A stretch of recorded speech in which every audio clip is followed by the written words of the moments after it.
এক নম্বর দফাতে যে বিষয়টি তুলে আনা হয়েছে, সংবিধান কমিশন গঠনের মাধ্যমে সংবিধানের খসড়া তৈরি করে গণভোটের মাধ্যমে তা অনুমোদন করতে হবে।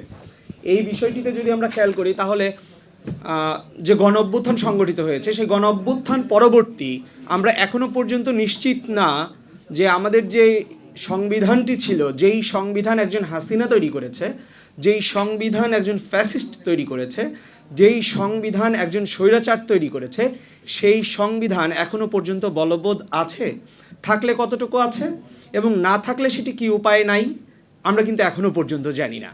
তার মানে এখনো পর্যন্ত যদি সংবিধান বলবৎ থেকে থাকে তাহলে সেই সংবিধানের আলোকে যদি বর্তমান সরকার পরিচালিত হয়ে থাকে তাহলে বর্তমান সংবিধানের আলোকে যেই সরকারটি পরিচালিত হচ্ছে এবং সেখানে প্রধান উপদেষ্টা হিসেবে যিনি দায়িত্ব পালন করছেন তিনি কি একজন হাসিনার সুবিধা ভোগ করছেন, বা সেই সংবিধান কি তাকে একজন হাসিনার মর্যাদা দিচ্ছে?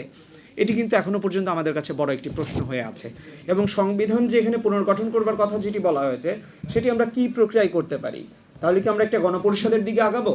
একটি গণপরিষদের মাধ্যমে আমরা 300 যদি আসন হয়ে থাকে তাহলে আমরা 300 জন গণপরিষদ সদস্য নির্বাচনের মাধ্যমে তাদের মাধ্যমে আমরা একটি সংবিধান প্রণয়ন করা এবং সেই সংবিধানকে গণভোটের মাধ্যমে জনগণের কাছে পৌঁছে দেয় এবং জনগণের মতামতের ভিত্তিতে আমরা সেই সংবিধান প্রণয়ন করতে পারি কিনা সে আলোচনা আমাদের সামনে করতে হবে এবং সেই প্রশ্নগুলো আমাদের সামনে রাখতে হবে বলে আমি নিজে মনে করি। তার কারণ যেই সংবিধান এখনো যদি বলবৎ থেকে থাকে, আমার প্রশ্ন ওখানে যে এখনো যদি বলবৎ থেকে থাকে তাহলে এই সংবিধানে আইনের শাসনের কথা বলা ছিল, মৌলিক মানবাধিকারের কথা বলা ছিল, রাজনৈতিক, অর্থনৈতিক এবং সামাজিক সাম্যের কথা বলা ছিল, স্বাধীনতা এবং সুবিচারের কথা বলা ছিল।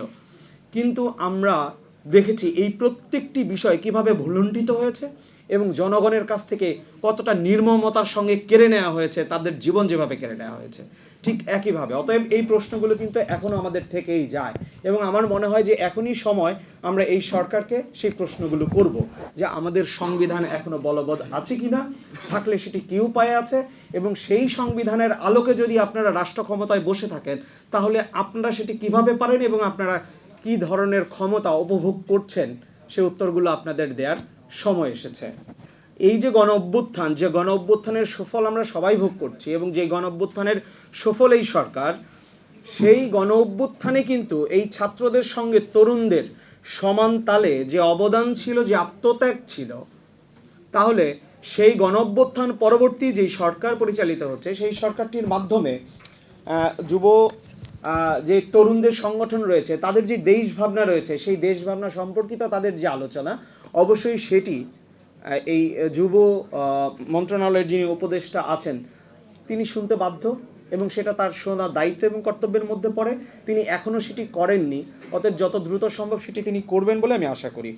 এখানে যে আরেকটি বিষয় রাখা হয়েছে সেটি হলো পুলিশ পরিচালনার জন্য যে আইনটি, সেটি 1861 সালে প্রণয়ন করা হয়েছিল এবং 1861 সালের যে প্রেক্ষাপট আমরা যদি বিবেচনা করি সেটি ছিল ব্রিটিশদের একটি শাসন ব্যবস্থা। তারা পুলিশকে তৈরি করেছিল তাদের যে আধিপত্য, তাদের যে ক্ষমতা, তাদের যে শোষণ নিপীড়ন সেটি জাহির রাখবার জন্য।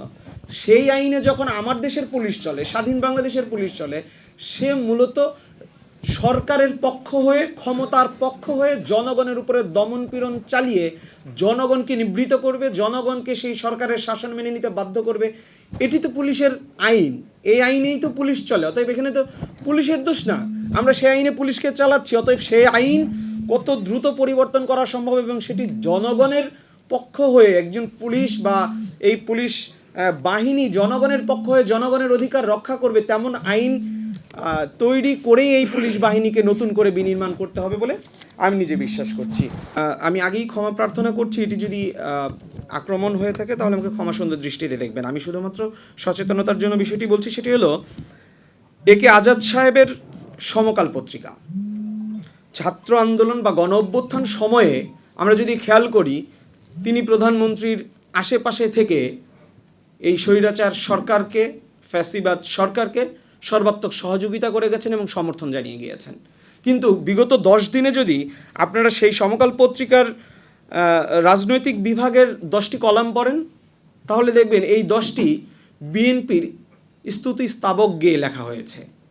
তার মানে এখনই প্রতিযোগিতা শুরু হয়ে গেছে যে সামনে কারা ক্ষমতায় আসবে সম্ভাব্য সেই দলগুলোকে বা সম্ভাব্য সেই দলকে নিজের আয়ত্তের মধ্যে নিয়ে আসা, বা আমি নিজে মানে পত্রিকাগুলো তাদের আয়ত্তে চলে যাবে, এই যে স্তুতি স্তাবক গাওয়া, এই জায়গা থেকে মিডিয়াগুলোকে বেরিয়ে আসতে হবে। মিডিয়াগুলোর এই ধরনের আচরণ আমাদেরকে ফ্যাসিবাদের শিকল পড়তে বাধ্য করেছিল। আমরা আগামীতে এ ধরনের আর কোনো আচরণ মিডিয়ার কাছে আশা করি না। ধন্যবাদ জানাচ্ছি।